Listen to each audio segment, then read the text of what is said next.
Assalamu alaikum wa rahmatullahi wa barakatuh. Peace be upon you all and welcome to the channel. This video is an erratum to correct a mistake I made in the previous video where I mentioned that this argument involves the folder in which the extraction will take place, but I read the description again and this argument dictates the particular files you wish to extract from the jar file. If the jar file contains, for example, this entire list, and you wish to only extract this and only this portion, you designate it here. If the argument is not present, it will extract all the files. And that is it for this video. I hope this lecture was helpful and beneficial to you all.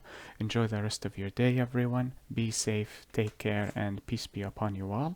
Wassalamu alaikum wa rahmatullahi wa barakatuh.